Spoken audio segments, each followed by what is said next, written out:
Hello, I'm Tom A.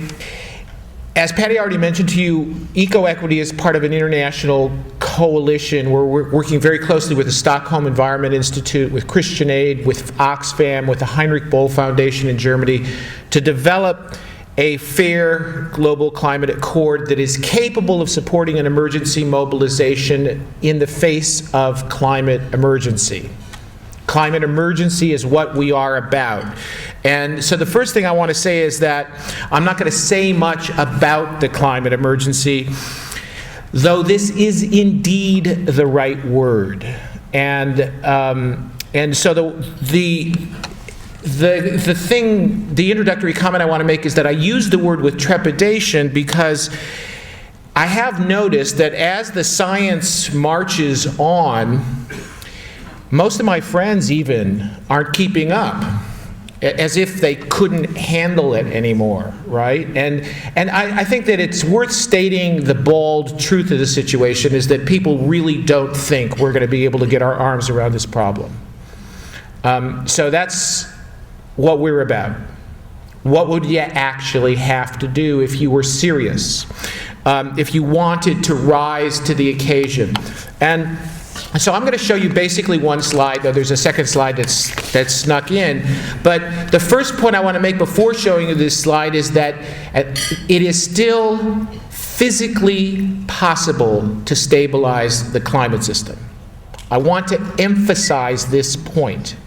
That is to say, we have the money to do it. We have the science and technology to do it. It is merely a political problem. Okay? Now, having said that, I'm going to take you through a thought experiment because we're not going to be able to deal with the problem unless we understand its nature. So here's a thought experiment. Now you can see that there's three curves up there. The first curve is the 2-degree centigrade emergency pathway. This is actually what we have to do at the level of global emissions if we want to have a reasonable chance of, for example, avoiding the loss of the Greenland ice soon.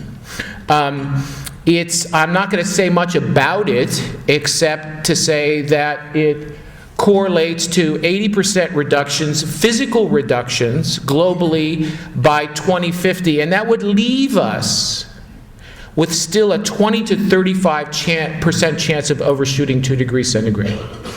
You would not get on a plane that had a 20 to 35% chance of crashing, right? And 2 degrees is probably unsafe anyway. If you look at Jim Hansen's recent work, it's way too high. But this, nevertheless, is an adequate conceptual marker for the emergency trajectory. It's not actually emergency enough. Now, the green line, I forgot to say that this slide, take this slide, understand this slide as a combination of science, conjecture, and arithmetic, okay? The blue line, the 2-degree emergency pathway, is the science, okay? The green line is the conjecture, okay? Now, what it imagines is that the most aggressive, most, ambitious proposals that have seriously been made about what should happen in the wealthy regions of the world actually happen. This is Gore's proposal, but implemented without offsets.